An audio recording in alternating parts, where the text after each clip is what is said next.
You are transported back to a Virginia tobacco plantation in 1770, trapped in the life of Cato, an enslaved man at White's Plantation. The crack of a whip at 4 in the morning proclaims, "Here you are no human being but a speaking chattel." Your mother whispers to you that your father once fled north in pursuit of freedom. You must choose between the fantasy of buying your freedom and the perilous northward journey rife with mortal danger. Or you may fight in the war to claim liberty, and every path is stained with the blood of those who came before. At 4 o'clock in the morning at Belmont Plantation, the night still lingers, and muggy heat has replaced the crisp chill of dawn. You kneel in the waist-high tobacco thicket, plucking leaves at a frantic pace, their juice mixing with blood to sting fiercely on your skin. Your coarse linen tunic, soaked through by dew, clings to your flesh, and bending over feels like dragging a waterlogged sack. Jesse the overseer's raucous roar echoes through the fields. Strip this plot bare before the sun rises. Bought by White as a tamed brute, his heart is harder than the frozen earth of Virginia. An oiled cowhide whip cracks through the air, occasionally lashing the back of a slow-moving enslaved person, drawing forth a cry of agony. From the corner of your eye you catch sight of old Jonas, his hands trembling as he plucks leaves, a raging fever still upon him. Jesse strides forward to snarl at him, the whip slamming down hard on Jonas' hunched back. The old man crumples to the ground, coughing violently, and Jesse kicks him twice before ordering others to drag him to the ditch. 2 enslaved men haul him away, his body leaving a faint furrow in the mud as they cast him into the thick underbrush. 2 other figures already lie in the brush, children who fell ill a few days prior. No one spares them a second glance, as if they are merely refused to be discarded, not fellow human beings. A cold dread seizes you. A life here is worth less than a perfect tobacco leaf. The plantation is a rigid hierarchy where Master White counts the sweat and blood of the enslaved as pounds and shillings. Young Master Thomas is gentle and melancholy, yet he turns a cold shoulder to the pleas of the enslaved. You are the speaking tools at the very bottom of the tower, dubbed special livestock by White. The midday sun blazes like a red-hot iron brand, and you are permitted to head to the curing shed to hang the plucked tobacco leaves. The shed is a sweltering cauldron, the acrid stench of fermenting tobacco all but suffocating. Seizing a moment's respite, you glance toward the main house and catch a flash of a skirt fluttering on the white colonnade. It is a world apart, one you have only caught fleeting glimpses of in your mother's hushed words. At night you return to the low, damp slave quarters, where the stench of mildew and despair hangs thick in the air. Your mother, the plantation cook, has left a bowl of bean soup for you. She brushes a new whip mark on your skin, her eyes reddening with unshed tears. Mother murmurs a question about old Jonas, her voice so low it seems to fear stirring the dust on the roof. You nod, your throat tight with grief, and after a long silence she leans in to whisper a hidden truth in your ear. Your father did not die of an illness. He fled on a stormy night when you were 6 years old. He set out north across the Potomac River, seeking a land of freedom in Pennsylvania. Mother says he took food and a sickle head with him, yet he never came back. Mother clings to the belief that he found his way to freedom, and even death on the road is better than dying on this plantation. The word freedom falls into your heart like a red-hot coal, stirring a secret, restless current within you. You lie on a bed of hay, the words "head north" and "freedom" reverberating endlessly in your mind. Opportunity comes by chance. The main house hosts a small feast and is short of hands, so Mother quietly sends you to carry firewood and wash the dishes. This is your first step into the fringes of that other world, every inch of it strange and alien to you. The kitchen is spacious and bright, 10 times as luminous as the slave quarters, with a brick hearth where a fire blazes fiercely. The rich aroma of roasted meat, exotic spices, and freshly baked bread fills the air so intense it leaves you lightheaded. You bow your head and toil diligently, yet your ears, like those of a wary forest fawn, stay pricked for every sound. Master White and several well-to-do, ruddy-cheeked planters converse in the corridor not far away. Their voices drift through the open door, one rough tone fuming about the damned stamp tax. Do the lords in London think our gold grows right out of the soil? The voice rings with bitter resentment. Master White's voice is cold and unyielding. Compromise? Virginians never compromise. He quotes Mr. Henry. Give me liberty or give me death. That is our birthright. Another voice is heavy with worry, questioning the wisdom of opposing the king's army. There is already enough unrest. Word is they dumped all the tea into the sea in Boston. One man speaks with unshakable resolve. We must show them the resolve of the colonies. Taxation without representation is a principle we will not yield on. You polish the pewter plates mechanically, yet your heart surges with a tempest of emotion pounding wildly in your chest. The words "give me liberty" or "give me death" on Master White's lips reek of a chilling irony. They fight for the freedom to resist taxation, yet turn a blind eye to the bodily freedom of millions beneath their feet. Young Master Thomas strolls into the kitchen on an elegant cane to fetch water, his leg in a convalescence after a fall. He glances at you in mild surprise, saying nothing more, a shabby pamphlet clutched in his hand. Emblazoned prominently on the pamphlet's cover is "Common Sense," a tract that circulates in secret. You later learn it is Thomas Paine's work, a fierce indictment of monarchy and a rousing call for independence. You carry a bucket of dirty water to empty it, and overhear two white maids whispering by the back door of the laundry room. One says her cousin lives in Philadelphia, where many families refuse to own enslaved people, deeming it immoral. The other retorts, "Who would tend the cotton and tobacco without enslaved people? How would the plantations survive?" It's true. The law forbids it now, and the Quakers even helped the enslaved escape via the Underground Railroad. Philadelphia slave-free laws, the Underground Railroad. You tuck these words deep into the recesses of your heart. Back at the slave quarters, by the faint light of the moon, you use a hidden piece of charcoal to mark signs in the mud. You map the route from the main house to the woods, Jesse, the overseer's patrol hours, and the location of the hound kennels. You also mark the swift, turbulent creek at the edge of the plantation, committing the route to memory. You learn to wear a mask of compliance, bowing your head and speaking in short, meek replies before Jesse.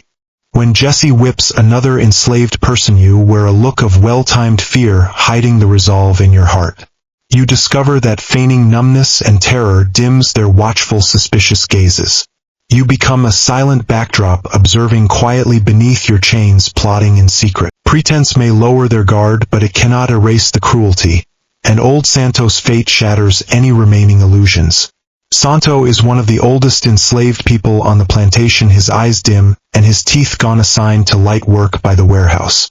Someone accused him of stealing cured tobacco leaves to eat, perhaps out of crippling hunger, perhaps merely to chew for comfort. Jesse seizes the chance like a treasure, dragging the gaunt Santo to the open square before the main house and parading him as a trophy. Master White sips afternoon tea on the colonnade, his silver teacup glinting in the sunlight. After hearing Jess's exaggerated account, he frowns and waves a hand as if swatting a fly, ordering the rules to be enforced. The rule is 50 lashes, a fatal torment for an old man like Santo. The whip cracks through the air, and you and the other enslaved people are forced to form a circle made to witness the torture. The first lash falls, tearing open Santo's withered skin, yet he does not scream. Only a guttural rattle escapes his throat. After 10 lashes, he collapses to the ground, his back a mangled mess of blood and flesh, the crimson liquid soaking the dust beneath him. Jesse tires of the flogging and swaps places with an underling who continues the brutal assault on Santo. The crack of the whip, gasps of agony, and the sickening sound of flesh being torn apart blend with the faint tinkle of Mrs. White's piano. A scene straight from hell. After 30 lashes, Santo falls completely silent. The flogger checks his breath and glances toward Master White. Master White waves a hand, dismissively signaling his men to drag Santo's body away. There is no funeral, no marker. Santo is hastily buried in the desolate slave graveyard beside the marsh. His body is not wrapped in a shroud, merely tossed into a shallow pit and covered with a handful of dirt in haste. Flies immediately swarm around the pit, buzzing incessantly, refusing to leave. That night you retch violently, emptying the small bowl of bean soup in your stomach onto the ground. It is not the bloodshed that sickens you, but the utter dehumanization, the loss of all dignity in being reduced to a mere object. Santo's death garners less attention than an old ox that can no longer plow the fields. His life as light as a feather. For the first time you see the truth clearly. Here you are never human, only property. Broken things are merely discarded, nothing more. No dignity, no mercy, nothing at all. Mother clutches you tightly as you tremble, her voice sharp as a chisel striking your eardrums. Do not hope for their kindness. We must leave. She pulls something from a tattered cloth pouch hidden next to her skin and shoves it into your hand. A broken Spanish silver coin. The coin's edge is worn smooth with time, only a third of it remaining, the patterns on its surface faded beyond recognition. It is a relic of your father's. He said if he did not return, you were to take the coin north and find the people of the Underground Railroad. The coin presses cold against your palm, yet it holds the warmth of mother's touch and the faint trace of your father's footsteps. The seed of freedom, watered by blood and tears, breaks through the soil of your heart, sprouting a resolute shoot. The tide turns in an instant. Thomas' leg wound becomes infected and he needs a caretaker, and mother fights for you to get the post. This is your first time stepping into Thomas' study, a small space where books stack all the way to the ceiling. The air is filled with a unique blend of leather paper and a faint whiff of mildew. Thomas reclines in a velvet armchair, his face pale and wrapped in a blanket, a book resting on his injured leg. When he looks at you, there is no coldness or loathing, only a complex, probing gaze. His voice is weak as he asks, "You are Cato, Sarah's son?" He utters your name with perfect precision. You bow your head and reply, "Yes, master," setting a copper basin gently on the footstool beside him. "Can you read?" he asks suddenly, and you freeze, shaking your head hastily in denial. You explain that enslaved people are forbidden to read or write. It is an ironclad rule, and those who break it may have their tongues cut out. Thomas chuckles, a bitter, self-mocking sound. An enslaved person who can read follows orders better. It would boost the plantation's efficiency. He seems to be convincing himself, then points to an open ledger and a quill pen on the desk. "Come here." Your heart hammers in your chest, fear warring with an irrepressible hunger for knowledge. He picks up the pen and draws the letter A on the edge of the ledger. "This is the first letter. Say it with me, A." You utter A in a dry, hoarse voice, and that single moment feels like an absurd yet precious dream. A master teaches an enslaved man his letters, all for the sake of a more efficient enslavement. You learn with astonishing speed, knowing this is your only chance to touch the light of knowledge. Thomas is amazed by your quick wit, a flicker of curiosity and condescending delight in his eyes. After that, every errand to his study becomes a secret lesson. You seize every chance to greedily scan the pages and sheets of paper before you. You cannot comprehend the thick tomes, but slowly you learn to read the words and illustrations on pamphlets and newspapers. You come across an engraving depicting the Minutemen of Lexington facing off against the British Army. On the pages of the Virginia Gazette, fiery words urge the colonies to unite against Britain. And you find a British proclamation. Enslaved people who swear allegiance to the king and join the army shall be granted their freedom. The words British Army and freedom strike you like a bolt of lightning, piecing together the scattered fragments of information in your mind. You weave together all the news you have heard with Santos' fate, sketching a map of hope in your heart. Information brings hope, yet it also deepens anxiety. Two paths to freedom lay before you. The first is to follow your parents' wish and flee north, seeking refuge via the mysterious Underground Railroad. The second is to seize the chance of war and join the British Army, claiming your freedom by their promise. Both paths are lined with deadly thorns, every step shadowed by the peril of life and death. To flee north means crossing hundreds of miles of wilderness, either alone or with mother by your side. Virginia's forests hold savage beasts and treacherous marshes, as well as slave catchers with bloodhounds on their heels. The laws regarding escaped enslaved people vary across the northern states, and the consequences of being caught are far worse than death. Branding, maiming, or being sold to a sugar plantation in the Caribbean. There is no hope of survival in any of these fates. Joining the British Army seems the more direct path with its organized ranks and weapons, yet it means facing the horrors of the battlefield. Bullets and bayonets show no mercy, and the word of white men is even more uncertain. Mother opposes it fiercely. This is a white man's war, not ours. Their promises are all lies. When you voice your thoughts late at night, mother clings to your arm, her fingernails digging almost into your flesh. She rages that white men only use the enslaved, discarding them like a worn-out shoe once their purpose is served. They are never to be trusted. But Sam from the slave quarters burns with fervor, urging you to join the British Army and fight for freedom. An apprentice blacksmith, young and strong, his body covered in coal dust yet unable to conceal his restlessness.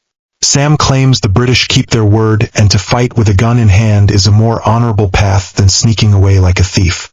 Late at night in the slave quarters you argue in hushed tones, by the moon's faint light your voices barely above a whisper.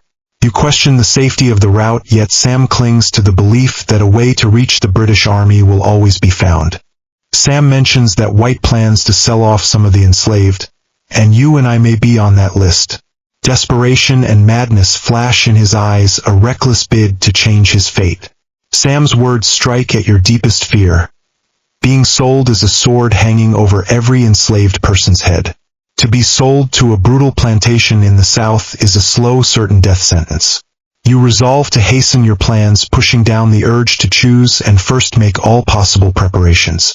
You decide to walk both paths at once, gathering intelligence while stockpiling usable supplies. Taking advantage of Mother's position and your own, you probe for news of the outside world, safe routes, and the Army's movements. You secretly hoard iron shards, old boots, buttons, coins, all manner of practical things. You wait and observe in silence, gathering your strength, biding your time for the perfect moment to act. You know well that when the whip of fate falls again, you must be ready to run or to fight. The plantation is not entirely cut off from the world. Every Saturday night a secret market springs up in the empty lot by the abandoned barn at the edge of the forest. It is a place where enslaved people barter goods with one another, and occasionally outsiders bring contraband to sell. The risk is great. Being caught by an overseer means severe punishment. Yet the temptation is too strong for anyone to resist. Mother, using her position as cook, procures coarse salt pork rinds and other goods, pressing them into your hands with a mix of worry and encouragement. You travel to the market for the first time, your palms slick with cold sweat, the moon hidden behind clouds leaving the sky in deep gloom. Shadowy figures flit about in the barn's darkness, their hushed conversations as faint as the chirp of insects in the grass. With a piece of salted pork rind you barter with an old enslaved man for a sharp small knife, its wooden handle wrapped in slip-resistant cloth. The old man says nothing more, only fixing you with a deep gaze, his eyes holding a silent warning and a wish for your safety. On your second trip to the market you meet Elias, an enslaved blacksmith from a neighboring plantation, his face scarred from hardship. You squat together behind a fallen fence. He inspects the cornmeal you bring, then rasps a question to confirm where you come from. You mention that the overseer at Oak Ridge is even crueler, and he twitches the corner of his mouth, his tone heavy with helplessness and sarcasm. Elias lifts his blanket, revealing old clothes and all, and a packet of gunpowder wrapped in oiled paper. He explains the gunpowder can be used to create a distraction or start a fire. The sight of this strictly controlled substance makes your heart race. Elias demands cornmeal and money in exchange for it, and you shake your head saying you have no coin, only begging for information about the northern route. He narrows his eyes and falls silent for a long while, and just as you think the trade is off, he leans in and speaks in a low, urgent whisper. He tells you the meeting point is in Maryland, across the Potomac River, hidden in the mangrove marsh. Behind an abandoned trapper's cabin stands a withered oak tree. A hollow in its trunk as tall as a man is where you can leave marks or wait for a short while. He warns that the roads are heavily patrolled, and White has joined forces with other planters to offer a bounty for any enslaved person caught fleeing north. A chill creeps down your spine, and you push the cornmeal toward him, adding a precious roll of linen cloth. Elias takes the goods, shoving the gunpowder and all into your hands, his final words a gruff reminder. To live is to have hope. He vanishes into the shadows like a ghost, and this trade has granted you both tools and the crucial information you need. And you also realize with chilling clarity that Master White's net of pursuit is tightening by the day. You must move faster. To gain timely, vital information you need to delve deeper into the main house, and your eyes fall on Lucy, a maid there. Lucy is a poor white girl who tends to the cleaning and laundering, her face pale, and her blonde hair dull and lank. Her status is only slightly higher than the enslaved, and she is often scolded and tormented by the housekeeper and Mrs. White. You catch her sneaking breadcrumbs to the enslaved children playing outside the slave quarters. You begin to create chance encounters with her, offering to carry her basket of wet laundry a short way as she hangs it out to dry. When she cleans the filthy, stinking fireplace ash, you step forward silently to help her carry the ash bucket. You never speak words of flattery, only offering silent aid and leaving quietly once the task is done. At first Lucy looks at you with wariness and confusion. After several such encounters, her gaze softens little by little. One evening, as you help her draw water from the well, she glances around furtively, then speaks in a quick, low whisper to warn you. She says, "Mr. and Mrs. White are talking of selling some enslaved people to a rice plantation in South Carolina, and your mother's name is on the list, it seems." Her words strike you like a bucket of ice water, freezing you to the spot, your fingers digging into the rough fiber of the well rope. Rice plantations in South Carolina are infamous for their staggering mortality rates. A cruel hell on earth. Your voice is dry and hoarse as you ask when it might happen. Lucy says it could be in a month or two, and a middleman has already come to the plantation. She hurries off with her bucket, leaving you standing in the gathering dusk, your body cold to the bone. Danger looms close, and the faint, distant thought of buying your freedom surfaces in your mind once more. You cling to this last straw, foolishly hoping to trade your hoarded goods for money and beg Master White to set you and your mother free. You begin to hoard supplies with a desperate frenzy, snatching up every valuable thing you can lay your hands on. Taking the chance to deliver things to Thomas' study, you risk stealing a short leftover candle. You also sneak a few blank sheets of paper, perhaps to forge a pass, and a corner of a letter with the plantation seal. Every tiny trinket, every scrap of supplies you regard as a precious lifeline for the days ahead. For Master White's 50th birthday feast, the plantation is decked out in celebration, and the enslaved are forced to toil through the night. Everyone bustles about preparing food, sweeping the grounds, and playing rough music, the air thick with a chaotic din. You see this as your chance, hoping that Master White, in a good mood, might grant your plea. You splash cold water on your face, put on a whole free linen shirt Mother has mended for you, and summon all your courage to ask for an audience. You beg old housekeeper Hanson to deliver your request. He looks surprised, yet he steps into the study all the same. A moment later Hanson emerges, his face expressionless. "The master will see you. Make it quick." The study is thick with the smell of cigar smoke and port wine. Master White's face is flushed with drink as he reclines in a high-backed armchair. He squints at you, his gaze cold and dismissive, as if examining a beetle that has wandered into the parlor. You kneel as the rules demand, your voice trembling yet steady as you beg him to let you and your mother buy your freedom. You hold out a coarse cloth bag, appending all your worldly possessions onto the mahogany floor, a pitiful pile of trinkets spread out before him. Master White stares at the heap of odds and ends for a few seconds, then bursts into a mocking, cruel laugh. He roars that the idea of an enslaved person buying their own freedom is absurd. "You are my property. How dare you think you can buy what is already mine?" Master White's face darkens in an instant, and he bellows for Jessie, ordering him to drag you out and teach you a lesson. Jessie comes charging in, his face twisted with cruel excitement, and seizes you by the hair to drag you away. You are hauled across the colonnade to the open square before the main house, the very spot where old Santo was tortured. Mother hears the commotion and bursts out of the kitchen, throwing herself at Master White's feet to beg for mercy, offering to take your punishment in your stead. Mrs. White descends the stairs, kicking Mother's hand away in disgust and snapping at Jessie to get on with it. The whip tears through the air and slams into your back, the pain sharp and searing, burning away the last of your foolish hope.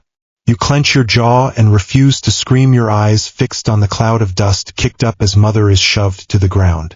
The fantasy of buying your freedom bursts like a soap bubble, and you finally understand. Freedom cannot be begged for. A fire awakens in your heart. Freedom can only be seized, fought for, won with your own life and blood. Your whip wounds leave you bedridden for 3 days. Mother applies herbal poultices to your back, her tears falling silently onto your skin. Sam sneaks in to visit you, his face filled with sympathy yet hiding an unbridled anxiety. He urges you to abandon all hope of begging for freedom and act at once, pressing you to ask if you have made contact with Elias. You resolve to find Elias at the market once your wounds heal to finalize the details of your escape. Mother sees the renewed fire in your eyes, and though terror grips her, she nods her agreement, her hands trembling. Before your wounds can fully heal, disaster strikes, and the informer is Ben, another enslaved person from your quarters. Consumed by jealousy that you can enter the main house, Ben has been watching your every move, his eyes full of spite. Jesse roars as he questions the group about an escape plot, and Ben steps forward at once to accuse you. Ben shrieks his accusations, revealing your late-night outings, your hidden hoard of supplies, and your secret dealings with an outsider. Jesse leads his men in a violent search of your corner of the quarters. Mother tries to stop them, only to be kicked roughly aside. The jar where you hid your supplies is smashed open, and the silver coin, gunpowder, and other damning evidence spill across the floor. You are dragged from your bed of hay, your unhealed whip wounds tearing open once more, fresh blood seeping through your rags. Jesse lifts your chin with the handle of his whip, a cruel grin on his face, as he forces you to name your accomplices and reveal your escape plan. You clench your jaw and say nothing, refusing to betray Elias or the northern escape route. A fiercer storm of fists and kicks rains down on you, and you are dragged into the underground confinement cell. The cell is barely large enough for one person to curl up in, a place of utter darkness, dampness, and stench. It is a cell reserved for enslaved people who have committed the worst crimes, and many who are locked up here drive themselves half mad with despair. In the endless darkness and silence, time loses all meaning. Your wounds fester, and hunger and thirst gnaw at your body. As your consciousness fades, a crack opens in the iron bars, and a hunk of hard bread and a cup of water are tossed inside. It is Lucy, her voice choked with sobs as she whispers an urgent warning. Elias has been caught and beaten to death, and the northern escape route is gone. She begs you to deny ever knowing Elias, then slams the iron bars shut once more. You clutch the hard bread to your chest, curling up in the darkness as the last flicker of hope crumbles to dust in your heart. Despair wraps around you like a thick, suffocating darkness, threatening to drown you completely. Just as you teeter on the brink of despair, the lid of the confinement cell is thrown open, and blinding sunlight sears your eyes, leaving you unable to see. It is young Master Thomas. He holds his nose against the stench, ordering Jesse to drag you out and tend to his needs. Jesse protests, unwillingly calling you a dangerous criminal, yet Thomas insists on keeping you close under his watch. He says he will persuade his father and tells Jesse to clean you up and bring you to his room. You are dragged out like a tattered piece of cloth, scrubbed clean, and given a set of old coarse linen rags, then led to Thomas' study. He sits in the same armchair, staring out the window, and once you stand before him, he waves a hand to dismiss everyone else. The study is silent, the two of you alone together. After a long pause, Thomas speaks, laying bare your escape plan. You jerk your head up in shock, and he tells you he was there to witness Elias being tortured. Thomas' gaze is a tangled web of pity, calculation, and a faint, unspoken struggle. He presents you with a choice, mentioning the approaching British Army, and the fact that your mother will bear the consequences of your actions. He warns you that if you escape, Mother will likely be executed in public as an example, and the blood freezes in your veins. Then his tone shifts, and he offers you and your mother your freedom after the war in exchange for you becoming his messenger.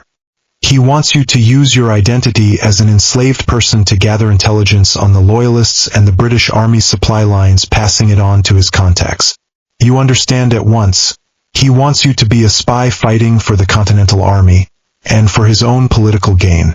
Your voice is hoarse as you ask what will happen if you refuse. Thomas' expression hardens into cold detachment, his words a veiled threat to you and Mother's safety. This is no choice at all, only coercion.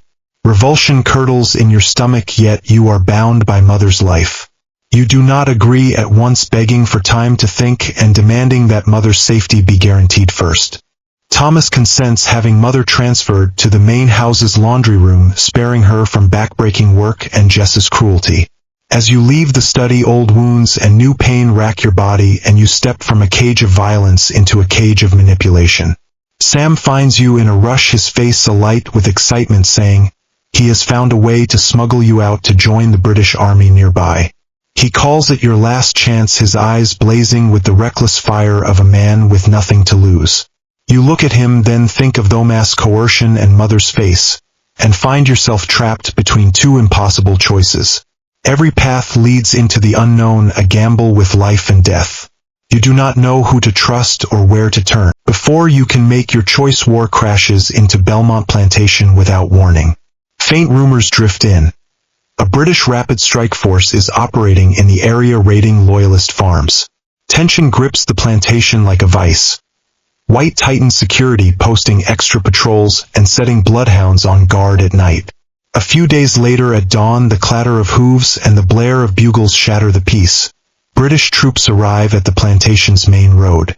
White leads his family out to greet them, trembling with fear as a British captain reads a requisition order for supplies. The enslaved are herded together, staring in terror at this unfamiliar white army. The British captain booms a proclamation to the crowd. Enslaved people who enlist and swear allegiance to the king shall be granted freedom and land after the war. The temptation of freedom and land ignites like a spark in dry tinder, and a stir runs through the group of enslaved people at once. Sam shakes with excitement, his eyes blazing with hope, barely restraining himself from rushing forward. White roars a sharp command to stop them, claiming the enslaved are his property and fiercely opposing the British recruitment. The captain snarls at White, invoking the laws of war and declaring his right to conscript human resources. In the end, the British only seize grain and horses, occupying the outer barns as a temporary encampment. During the 2 days the British are stationed here, the slave quarters simmer with unrest. The soldiers secretly urge the enslaved to escape and join their ranks. That night Sam vanishes along with 2 other young enslaved men. They have fled to join the British army. Though the urge to follow burns in your chest, Thomas' warning and mother's anxious gaze hold you back. You sense disaster looming. White and Jess's dark, scowling faces are a portent of the revenge to come. After the British march away, White flies into a rage and Jesse drags Sam's elderly parents out to flog them in public. White announces he will sell them to the harshest plantation in the South, their cries of grief and despair echoing across the plantation for hours. Thomas watches the whole thing unmoved, seemingly unwilling to anger his father for the sake of 2 old enslaved people. A few days later, the Continental Army arrives, also seizing supplies, their cries of freedom and independence ringing out. They denounce the tyranny of the British king, yet turn a blind eye to the suffering of the enslaved, caring nothing for your fate. Several drunken soldiers break into the slave quarters, robbing the enslaved of their clothes and food and beating an old man who dares to stop them. You watch it all with cold eyes, knowing well that freedom for both sides has nothing to do with the enslaved black people. This war is nothing more than a struggle for power between white men. The fate of the enslaved was sealed long ago: eternal bondage. Thomas, once promised freedom, in this time of chaos grows more and more hollow and insubstantial, a mere wisp of smoke. War raged across Virginia's soil like a wild, unchained beast, rampaging and laying waste to all in its path.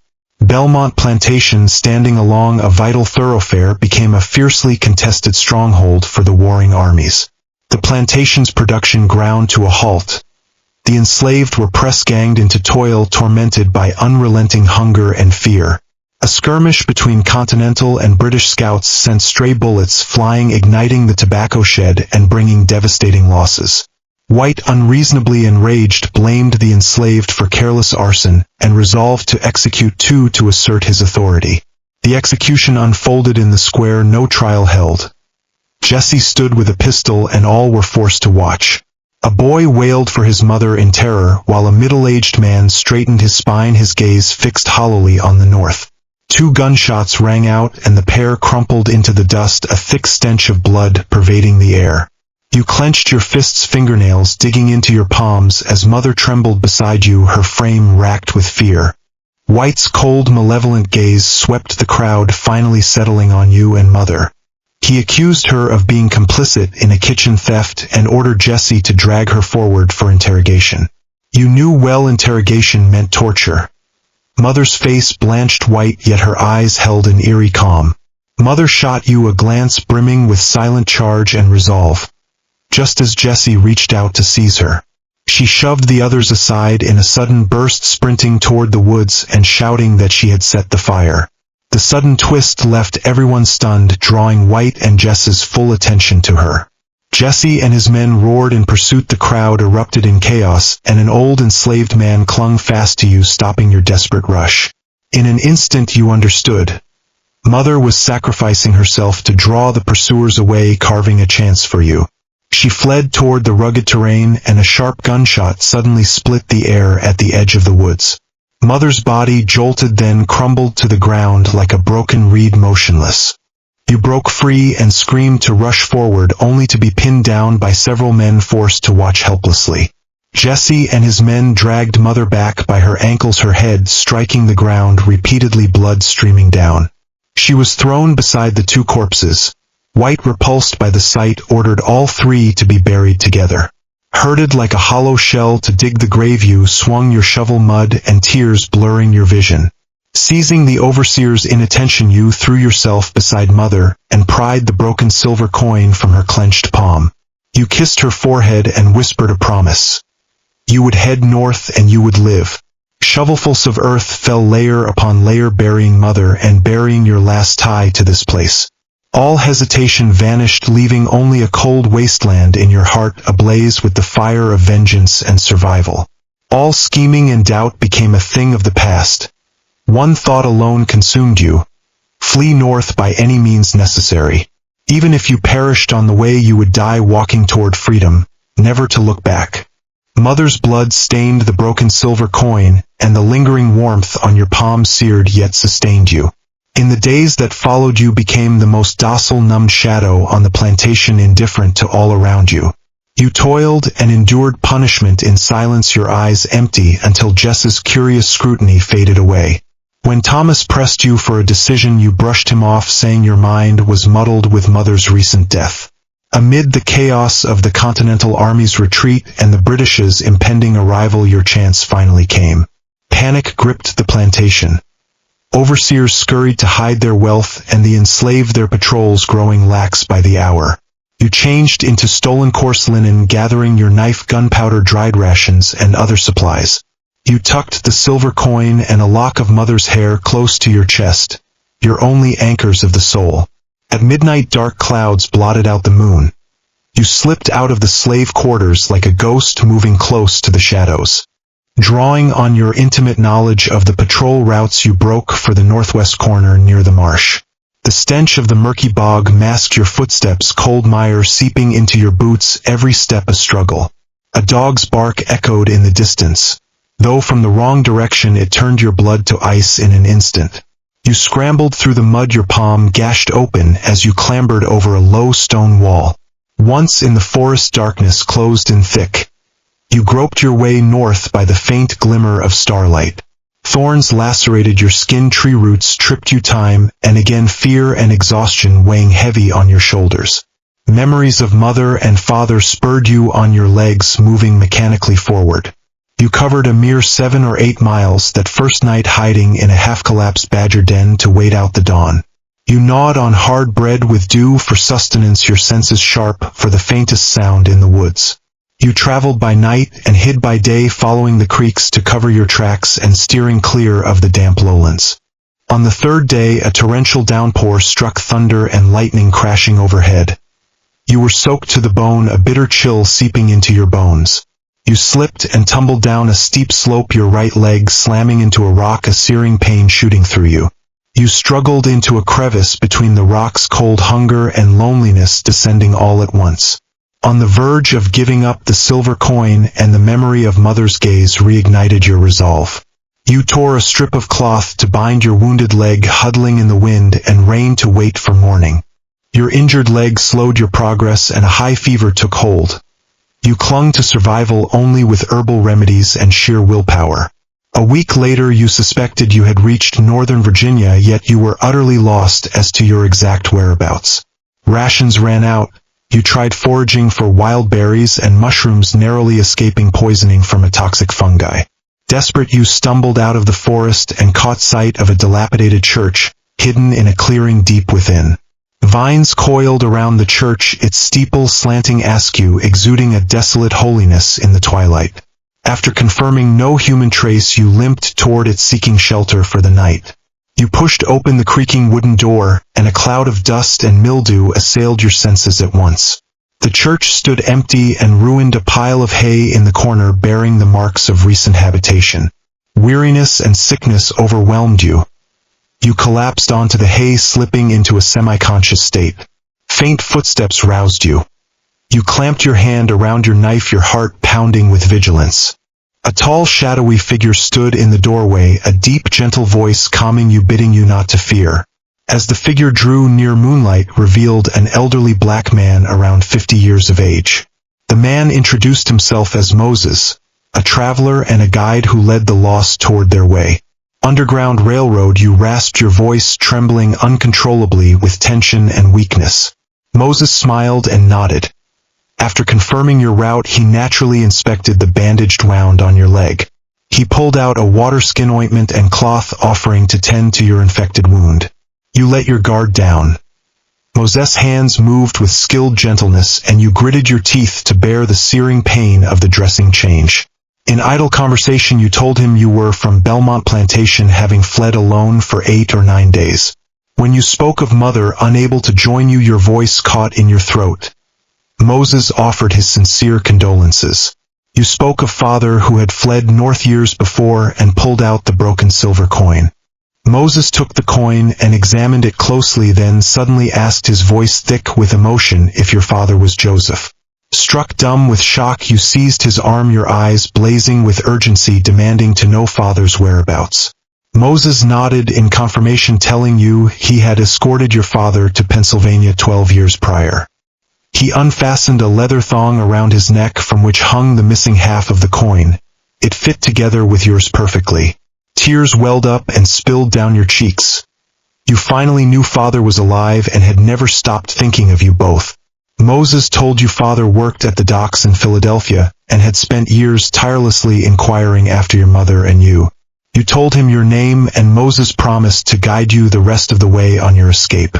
That night you ate your fill as Moses explained the workings of the Underground Railroad and all you needed to know for the northward journey.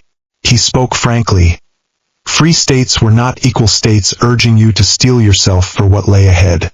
The news of father's life cut through the gloom like a ray of bright light, fortifying your resolve to reach Philadelphia. Under Moses' care, your leg wound improved. He stayed for 2 more days, ensuring your safety and mapping out your route. Moses warned that White would issue a bounty for your capture, with your description spread far and wide. Bounty hunters lurked everywhere, and traveling on foot was perilous in the extreme. He spread out a hand-drawn map and proposed taking a fast track by means of transportation. The plan was to cross the Potomac River on an old fisherman's boat first, then board a cotton wagon bound for Pennsylvania. A narrow hiding space lay beneath the wagon's floor, hazardous yet swift. Moses asked if you could endure it. You nodded without hesitation. Compared to the mortal dangers of the wilderness, such discomfort was trivial. The old fisherman rowed you across the river in the midnight mist, shaking your hand firmly as you stepped ashore. You waited in the woods for a full day and night before the cotton wagon rumbled into view, its wheels squeaking and creaking. The Scottish driver lifted the wagon's floorboard, revealing a tiny hiding space barely large enough for one person to lie flat. You squeezed inside, enveloped by the smell of cotton and dust, light and sound all but cut off from the world outside. Sweltering heat and bone-rattling jolts tormented you. You could only judge the passing of day and night by the faint shift of light. The driver tapped the floorboard to send signals. 2 taps for safety, 3 for imminent inspection. Vigilance required. Once a sheriff stopped to question the driver. Your heart rose to your throat and you held your breath, daring not move a muscle. Footsteps and the rustle of cotton filled the air above. Every second stretched into an eternity of torment. The sheriff finished his inspection and let the wagon pass. You collapsed in the hiding space, your body drenched in cold sweat. Each inspection was an extreme test of nerve. You clutched the silver coin tight, clinging to your resolve to fight off your fear. The driver passed small rations of food and water through a tiny trapdoor. You had to use a small can for your bodily needs. The 3 or 4 day journey was a brutal trial of both body and indomitable will. The wagon came to a halt and the driver tapped the floorboard. The signal for arrival. At long last deliverance was yours. The board was lifted and blinding sunlight left you temporarily sightless. You gasped greedily for the fresh air that rushed in. The driver told you you had reached Chester County, Pennsylvania. You were free by the letter of the law.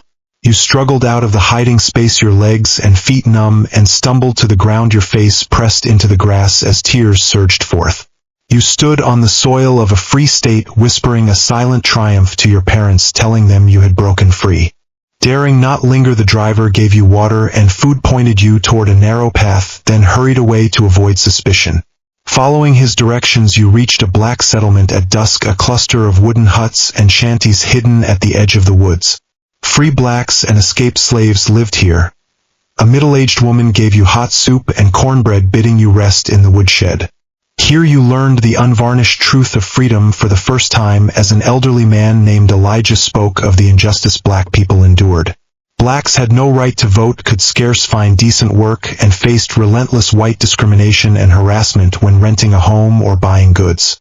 A young man added that slave catchers crossed state lines to seize their prey and sheriffs mostly favored the white men. One must be vigilant of strangers at all times. You touched the silver coin around your neck, the joy of your newfound freedom slowly overshadowed by the weight of harsh reality. You understood. Freedom was never a finish line, but the start of another long, invisible struggle. You rested at the settlement for 2 days, chopping wood and carrying water to help out, waiting for further guidance. Word arrived from Moses arrangements. You were to seek out Hector, a black blacksmith in a small town near Philadelphia. Hector was as solid and silent as an anvil. After verifying Moses' token, he took you in. The blacksmith's shop became your window to the world. You watched Hector's masterful craft, yet saw how white men treated him with arrogant condescension. Sheriffs conscripted black men for backbreaking labor with meager pay. White prejudice against blacks was omnipresent. During a lull in the forging, Hector spoke, an uncommon occurrence, telling the tragic tale of his son who had trusted the British's promise. His son had joined the British Army only to be abandoned. Captured by the Continental Army, he was eventually hanged. Hector swung his hammer down on the red-hot iron bar, sparks flying in all directions, his eyes red-rimmed, glistening with unshed tears. He warned you, freedom is never a gift. It must be clawed for and guarded with blood, sweat, and bone. Hector's words struck a chord in your heart. Thinking of Sam and Thomas, you finally understood Mother's warning. You threw yourself into helping at the shop, pumping the bellows and handing tools, hardworking and attentive. Seeing your sincerity, Hector taught you the craft of blacksmithing, how to judge the fire's heat, how to control the swing of the hammer. You knew well this skill was your lifeline, one that would feed you and the father you were to find. Every strike of the hammer forged new strength in you. Slowly you shed the shackles of servitude, transforming into a free man. The peace lasted a mere 10 days. An unusual commotion and the clatter of hooves shattered the afternoon calm of the small town. Adela ran back in a panic, her face ashen, telling you a posse with bloodhounds was searching for someone. Someone who matched your description. The air turned frigid in an instant. Hector set down his hammer, his eyes sharp as a blade, alert and wary. Without time to question the reason, he roared for you to flee through the back door into the woods, shoving a weapon into your hand. You took the hammer and fire tongs, urgent to know if he and Adela would be safe. Hector urged you not to look back, to run. Adela pushed you toward the back door. The sound of violent banging and dog barks erupted at the front door moments later. Hector blocked the doorway to bar their way, refuting the posse's claims in the name of his private property. The men hurled insults, shoving and shouting. Hector bought you precious time.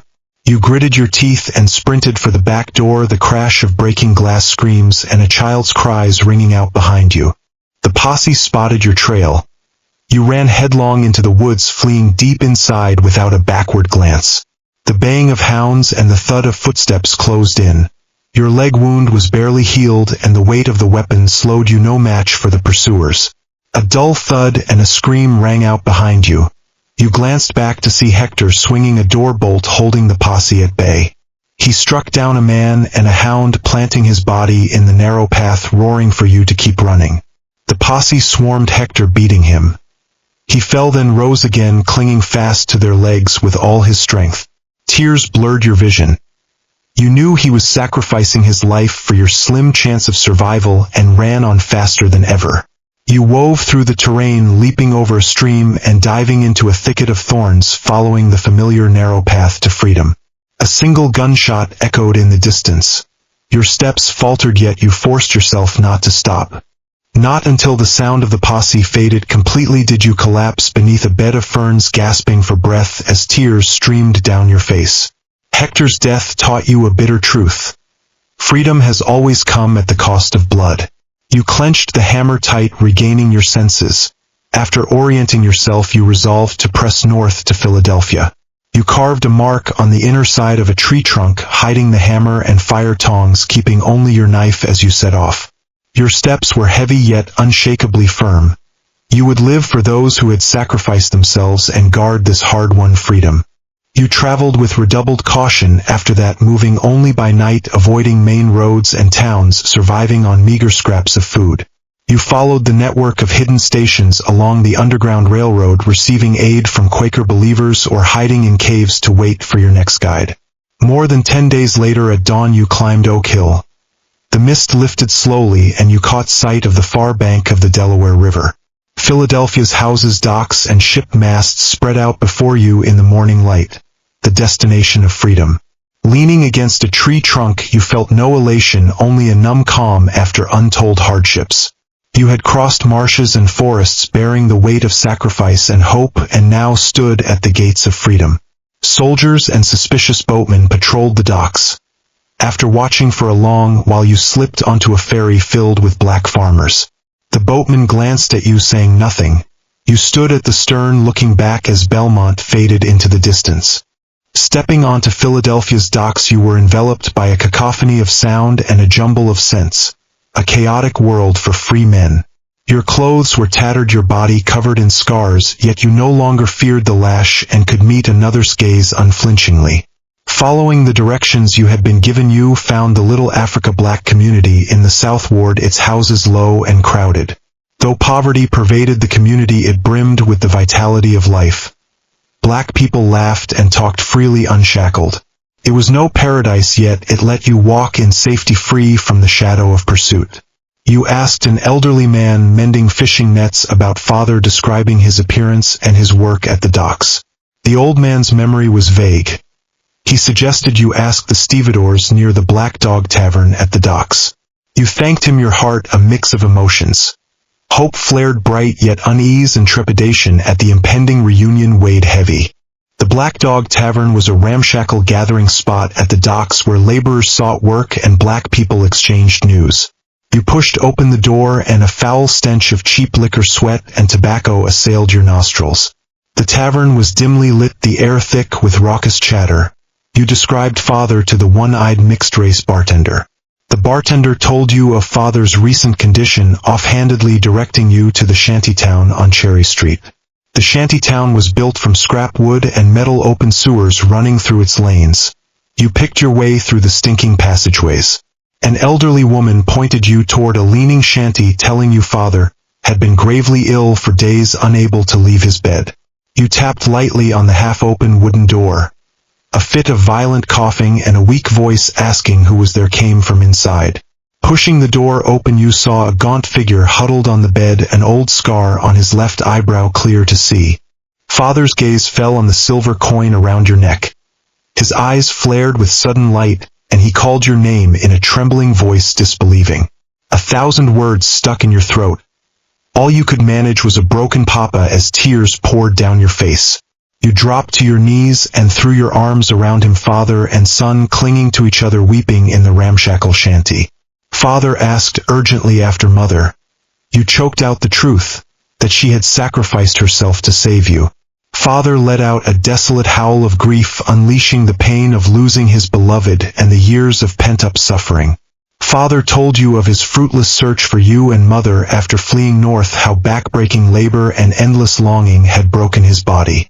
A bout of pneumonia had left him unable to work, forcing him to survive on odd jobs and the charity of others. You held his withered hand, comforting him, telling him he and mother had been the hope that carried you through. The shanty was empty of all but the bare necessities. All you had was your free status, your scars, and the rudiments of the blacksmith's craft. You spent your last copper coins on supplies, cleaned the shanty, and went from place to place seeking odd jobs. Father asked an old acquaintance, a foreman, to help you find work. You landed a job as a stevedore at the docks, barely earning enough to get by.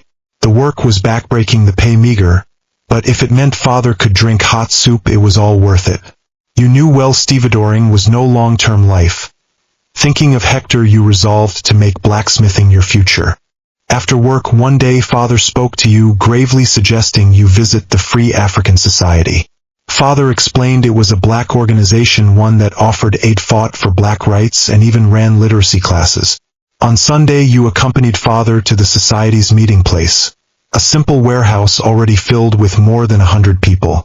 The crowd wore plain clothes, their faces gaunt with hunger, yet their eyes shone with earnestness and focus. Richard Allen was delivering a speech, his voice fiery, as he condemned racial injustice and called for black unity. He shouted that freedom demanded dignity and equality, that black people must prove their worth to the nation. A warm current surged in your chest. You understood that individual struggle could merge with the power of the collective. After the meeting, members of the society offered you their help, recommending work and inviting you to join the literacy classes. You accepted an apprenticeship at a white blacksmith's shop. The pay was low, but it let you hone your craft and included a midday meal. You attended the literacy classes regularly, talking with other young black people, encouraging and supporting one another. You learned of the society's work, petitioning for the abolition of slavery, aiding escaped slaves, and building black churches. When the society learned escaped slaves were to be deported, Allen organized the group to rush to the docks in their defense. You formed a human wall, appealing to the onlookers, and contacted anti-slavery sympathizers, lawyers, and legislators to apply pressure. In the end, with public opinion and legal intervention, the escaped slaves were freed and taken in by the society. The action set your blood ablaze. You felt the power of unity in the fight against injustice for the first time. At the society, you met Leah, an escaped slave from New York, her eyes wise and unyielding beyond her years. Bonded by your shared suffering, you drew close, confiding in each other, your hardships warming and supporting one another. The apprenticeship at the white blacksmith's shop was grueling. Your white master made things difficult and held back his skills, yet you gritted your teeth and persisted. You watched and practiced in secret, gradually mastering the craft, able to complete simple work on your own. You gave most of your wages to Father, improving his diet and buying cheap medicine for his ailments. Life was still poor, yet it had purpose. You were no longer adrift, but rooted in the soil, striving to grow. You knew the road ahead was long, discrimination and obstacles still lay in wait. But you had those you loved and companions to walk beside you. The end of your escape had come, but the long struggle for equal dignity had only just begun. Philadelphia's third winter came early and bitter, the wind off the Delaware River cutting to the bone, flecks of ice dancing in its gusts. The frigid wind, sharp as a blade, seeped through the cracks of the little Africa community, chilling every corner. You sat in the blacksmith's shop you had expanded with Father, a roaring fire chasing away the cold outside the door. Orange flames lapped at the charcoal, warming the tiny workshop with a cozy glow. Beside the anvil, you had just finished forging a new horseshoe, its shape perfect, its edges smooth and even. You wiped the sweat from your forehead and glanced at Father, who sat in the corner weaving a basket at a slow, steady pace. Herbal remedies had eased Father's cough, a faint flush returning to his cheeks, a sign of renewed vitality. Though Father could no longer do heavy work, his hands were still deft at the delicate craft of basket weaving. This blacksmith shop was something you had built from nothing, one hammer strike at a time, over 2 years. After leaving the prejudiced white blacksmith shop, you used your literacy and the goodwill of others to buy tools on credit. The forge was built from broken bricks and clay, the bellows fashioned from old leather and wooden planks. At first, only black neighbors came to you to mend their hoes, forge door bolts, sharpen their kitchen knives. You charged little, your work solid and prompt, and your reputation slowly spread through the neighborhood. Some white peddlers and wagon drivers began to patronize your shop, drawn by the fair prices and quick service. You never initiated conversation, keeping your head down and toiling away, polite yet distant. The practical value of your craft softened the attitude of some white men, if only slightly. Business stabilized the income, meager yet enough to pay the rent, buy food, and cover father's medicine. The craft brought you a sense of stability you had never known. You built your life with your own two hands. Leah often came by after her work as a laundress, her hands chapped and raw from the lye water. You heated water for her to soak her hands, sharing your latest forging work or listening to her talk of the trivialities of the city. You saved your money and planned for the future. Leah wanted to learn sewing, and you proposed opening a dress shop together. You spoke quietly of marriage, knowing well you needed more savings and a stable life first. Members of the Free African Society visited often, some to find work for escaped slaves, others to have their tools mended. Your blacksmith shop slowly became an informal meeting place and mutual aid station for the community. You knew the hardships of your neighbors and helped in any way you could, charging less or referring them to odd jobs. You knew well you had come this far only by the kindness of strangers. As you closed up shop in the evening, a young black man, his face unfamiliar, stood timidly at the door. His clothes were tattered, his eyes wide with fear, his worn shoes with holes exposing his toes. You knew he was a newly escaped slave. He spoke in a trembling voice, asking if you were Cato and mentioning Moses had sent him. At the sound of Moses' name your heart warmed, yet a tinge of sadness crept in. You wondered after his safety. You invited him inside to escape the cold, handing him a piece of bread and a bowl of hot soup. The young man Ezekiel was from a plantation in North Carolina, having fled via the Underground Railroad. His whip wounds were still unhealed. You let him rest on the hay pile, promising to help him register with the society the next day. Looking into the hope that flared in his eyes, you saw a reflection of yourself years before. This passing on of kindness was the finest tribute to those who had died on the road to freedom. The forge fire not only shaped iron but warmed the community, binding together souls that yearned for dignity. You were no longer a slave, you were Cato the blacksmith, rooted and growing on the soil of freedom. The summer of 1776 hung heavy with a peculiar restlessness in Philadelphia. The Continental Congress argued endlessly, and the topic of independence was debated fervently on every street corner. On the 4th of July, news of the adoption of the Declaration of Independence exploded across the city like a clap of thunder. That evening you passed the square in front of City Hall, where a huge crowd had gathered, their spirits high. An officer stood on a raised platform, reading aloud the document that would etch itself into the pages of history. All men are created equal. The proclamation echoed long in the sweltering summer air. White citizens cheered and clapped, tossing their hats into the air in celebration. You stood on the edge of the crowd, the fiery words striking your heart like heavy hammer blows. You lowered your gaze to your rough, dust-streaked hands, the hardships of the past surging forth. The Lash mother's fall, Hector's death, all flashed before your eyes. The beautiful words of the proclamation felt distant and hollow to you. You caught sight of acquaintances from the Free African Society. Your gazes met, and you read the bitterness in each other's eyes. That night the society held an emergency meeting. The warehouse was packed, the atmosphere somber and tense. Pastor Allen held a copy of the Declaration, his voice heavy with weariness and sarcasm. He questioned the meaning of all men in the proclamation, whether it included black people. The room fell deathly silent save for the sound of ragged breathing and stifled sobs. Allen spoke with bitter grief, laying bare the cruel irony of slavery in the face of the Declaration. The crowd stirred, a murmur of anger rising like a tide through the warehouse. The group resolved to submit a petition. A joint black petition began to be drafted. Though your literacy was still limited, you solemnly pressed your thumbprint to the petition. The petition cut to the heart of the matter, demanding the abolition of slavery and the right to equality. The petition was submitted to the Continental Congress, and the group waited, their hope faint. Days passed with no response, only snide rumors mocking black people spreading through the city. Weeks later, the petition was returned unopened, no comment or explanation attached. News of the petition leaked out, inciting the anger and retaliation of white extremists. In the dead of night, the windows of the blacksmith shop and the society shelter were smashed, the walls defaced with insulting graffiti. The sheriff dismissed the attacks with a shrug, even hinting that you should not stir up trouble. The light of the Declaration had not reached the black corners of the nation, and the racial divide grew ever clearer. You were consumed by confusion and powerlessness, feeling no place for yourself in the grand blueprint of freedom. Pastor Allen rallied the group. Disappointment but not despair. Truth never stays silent. He declared the struggle would continue, that the seed of freedom would always sprout even from the cracks of stone. You clenched your hammer tight, making a silent vow. You would keep going no matter how hard it got. The road was long and perilous, yet you would walk it for your loved ones and for the promises unfulfilled. The tide of war swept across North America. In the autumn of 1781, news of the great victory at Yorktown arrived, and the American Revolution neared its dawn.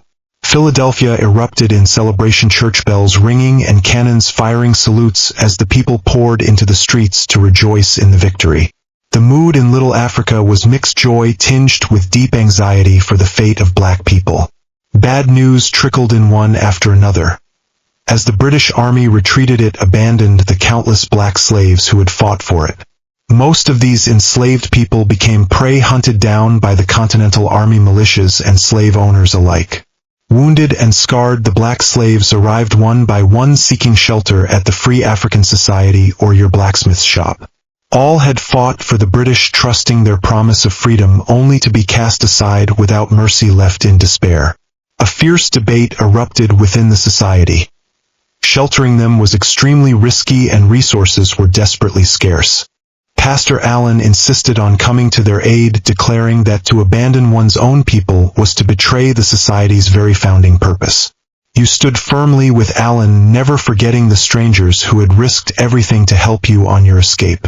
The society sprang into action, using hidden locations to build temporary shelters for the enslaved. You cleared out the shed in the blacksmith's shop's backyard, taking in Samuel, a black slave with an arrow wound in his leg. Leah snuck over with food and cloth, and you tended to Samuel's wound with careful devotion. 2 slave catchers heard of the shelter and raided the community, heading straight for the society's safe house. The watchman raised the alarm in time, and those inside the safe house fled through the back door to safety. Foiled, the slave catchers flew into a rage, confronting the black residents as white onlookers gathered.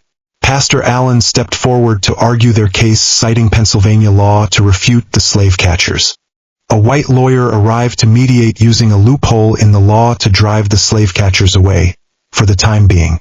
The incident sounded a warning bell. You established a tighter early warning and evacuation system. You knew well that you were guarding not only the enslaved but the principle of mutual aid and survival for black people. After his recovery, Samuel was quiet and withdrawn, his heart scarred, his eyes filled with fear for the future. He wondered why you would risk your lives to save him. You told him your own story, speaking of the meaning of mutual aid. Samuel was deeply moved. After his full recovery, he offered his help willingly and later found work through the society. When he left, he promised to pass on the kindness to help more people in need. You came to a profound realization. Black freedom could never depend on white men. It must be fought for and won through black unity. The American Revolution was drawing to a close, but the black struggle for equal rights had only just begun. In 1783, the Treaty of Paris was signed, and Britain formally recognized the independence of the United States of America. The war ended, and the fledgling nation stumbled to its feet, a mix of ruin and hope in its wake. On an autumn afternoon, a stranger with an unusual air stepped into your blacksmith's shop. Young in years, his face was etched with the weariness of a long journey, his expression still shaken with fear. He introduced himself as Caleb, a refugee from Virginia who had just escaped to Philadelphia. He stammered that he was from near White Plantation. Your hand faltered the hammer, nearly striking the iron awry. You poured him a cup of water, continuing your work with a calm face, yet your ears pricked up, catching every word. You forced your voice to stay steady as you asked, "Belmont? What has become of it?" Caleb sighed and shook his head. "It's ruined. Belmont is all but gone. In the last 2 years of the war, armies had passed through, repeatedly plundering and seizing everything they could from the plantation.